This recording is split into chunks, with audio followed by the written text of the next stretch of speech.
really great things about a raised bed is because it has the soil up, it's continually draining and available for use. Unlike a wet spring when we're waiting for the soil to thaw and when we're waiting for it to dry out a bit, we have workable soil in a raised bed almost year-round. So it's really a great opportunity to keep reseeding whenever possible. I want to show you how to do seeding.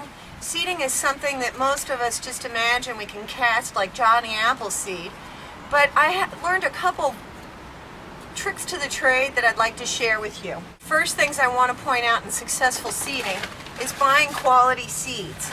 I happen to buy my seeds from Fedco. Fedco's a great company up in Maine, and in this case I was going to plant some snap peas. Snap peas usually go in around St. Patrick's Day. That's a tradition. In this case, I'm going to have these snap peas in this bed here, and I'm going to push it up against this railing and allow them to wander up for the spring eating. It's going to be great. So, most seed packets say how to plant seeds. In this case, it says plant 3/4 inch deep, 2 inches apart. I'll do that. These are sugar and snap peas. They want to wander up the trellis. Another type of seed that I'm going to use is a spinach seed. And here it says 1/2 inch deep, 1 inch apart. Time when we plant seeds, the biggest mistake people make is planting them too deep. The will of a seed just isn't going to make it up beyond the recommended depth. Most of the seeds that I start with are going to be anywhere from 1/4 inch to no more than 3/4 inch deep. And that's not much.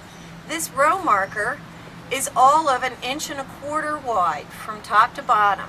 So I know if my row marker goes down below the soil, I'm in too deep. What I usually do with most of my seeding sessions is take a little bit of time to groom the bed, and I remove any of the superfluous or unneeded characteristics on the surface area, because this is the soft, comfy bed that I want to start with.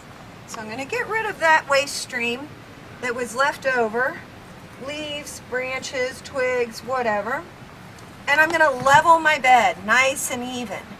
That's like the farm that's nicely graded. We want a nice even bed so that when we water our beds, they take on the moisture evenly. Now I'm going to use my row marker and I'm going to create a row. A nice straight row. I like a straight row because it gives me control of what I'm going to learn from when things germinate and where they are. That row right there is all of 3/4 inch deep, not even. And I've sort of tamped it down a little bit, firming the base of the row. I'll reach in and grab a couple seeds. And the way I do this is I put them in my less dominant hand, like so, never wasting a seed. And I use my right hand, which is the one that's a little more adept. And I'll drop them in according to the instructions, 2 inches apart. And I pay attention to what I'm doing at this time.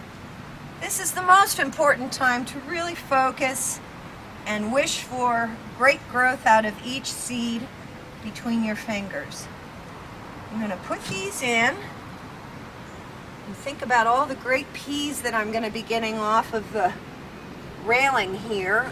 Push that back. Here we go. This is a little early, but we've had a very mild winter. Okay, everybody's in the trough or in the row. And this is the next most critical characteristic to seeding.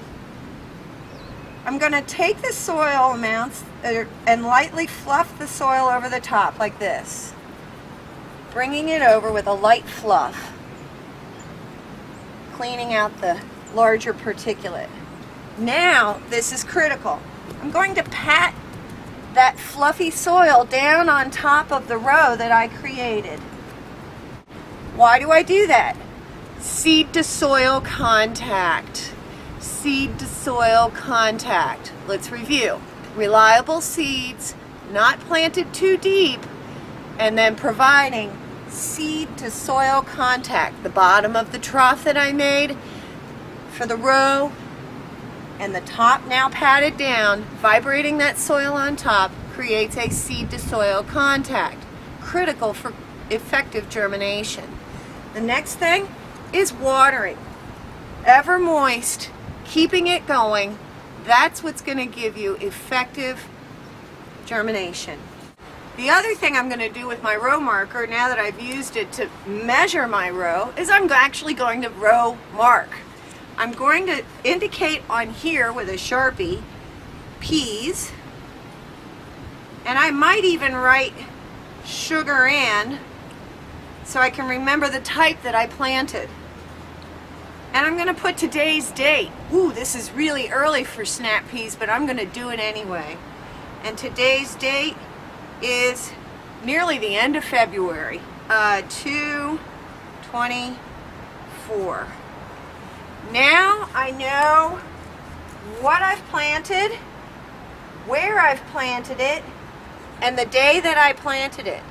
I'll learn from this germination when they come up under the conditions that we have ahead. I'll probably end up, because I'm planting early, protecting these with a bit of a frost cloth or a cheesecloth or something should I get an early germination.